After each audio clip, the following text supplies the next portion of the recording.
Hurricane Nate, storm powers across Gulf, toward U.S. gathering strength as it arrived in the Gulf of Mexico on Friday night. Tropical Storm Nate intensified early Saturday to Hurricane Nate, the National Hurricane Center reported. The Category 1 storm was approaching the center of the Gulf early Saturday after barreling past Mexico's Yucatan Peninsula and the western tip of Cuba, forecasters said. Nate was expected to reach the U.S. Gulf Coast by Saturday evening, they said, with New Orleans among the likely targets. Louisiana's governor urged his state's residents to take Nate seriously, saying the storm has the potential to do a lot of damage. No one should take this storm lightly. It has already claimed the lives of at least 20 people, Governor John Bel Edwards said Friday.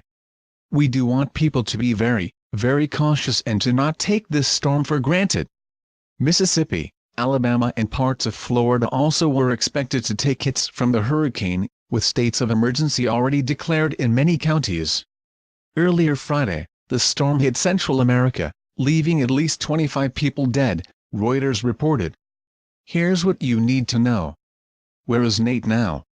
Nate was in the center of the Gulf of Mexico, about 245 miles south-southeast of the mouth of the Mississippi River, according to the National Hurricane Center's 7 a.m.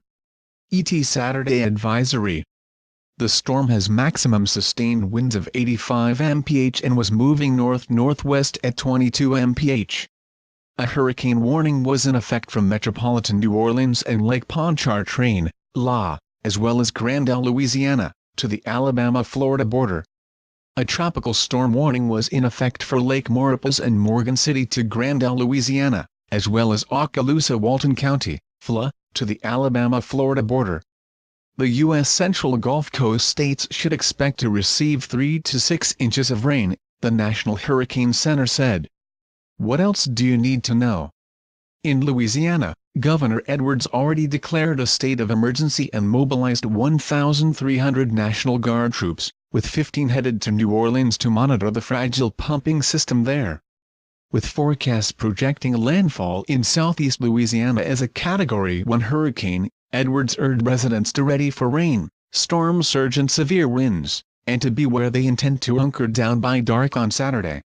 The National Hurricane Center in Miami issued hurricane and storm surge warnings for southeast Louisiana and the Mississippi and Alabama coasts.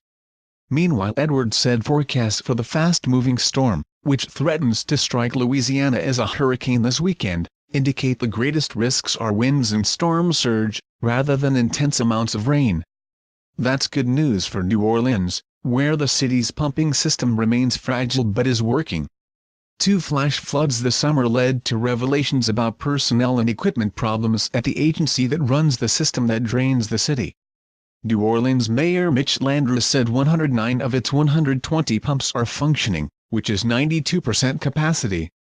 We are ready for whatever Nate brings our way, Landrieu said. Nate is forecast to dump 3 to 6 inches of rain on the region, with isolated totals of up to 10 inches. The storm was expected to strengthen as it moves over the Gulf and make landfall in the U.S. late Saturday or early Sunday. A tropical storm watch extended across Alabama and northeast Georgia, including the Atlanta metro area. Edwards encouraged people across southeast Louisiana to hunker down for the storm by 8 p.m. Landrieu enacted a 7 p.m. Saturday curfew for city residents. On Alabama's Dauphin Island, a barrier island south of Mobile, Alabama, owners hauled boats out of the water ahead of the storm's approach. The major concern was the storm surge was projected to coincide with high tide. The west end of the island floods in a good thunderstorm, said Chad Palmer, owner of Fanatics Inshore Fishing Charters, which operates 5 charter boats on the barrier island. Palmer said the storm, so far, did not seem to be causing much concern on the island that has been battered by monster storms such as Hurricane Ivan and Hurricane Katrina, but he was more cautious. Right now people are talking about hurricane parties. This is my personal non-founded opinion, but this thing has got a whole lot of Gulf to cover before we say it's going to be a little storm, Palmer said. Mississippi Governor Phil Bryant declared a state of emergency in 6 southernmost counties. State officials, at a briefing Friday in Gulfport, warned that Nate's main danger in that state will be from up to 10 feet of storm surge in low-lying coastal areas, as well as from winds that could damage mobile homes. If you are in an area that has flooded, I would recommend you evacuate that area until the storm has ended and the water has receded for your own personal safety and for the safety of the first responders that will be responding in the event you are trapped, Bryan said. Alabama Governor Kay Ivey also declared a state of emergency Thursday in response to Hurricane Nate's awaited arrival. The state of emergency was declared to make personnel and resources available for first responders during the storm,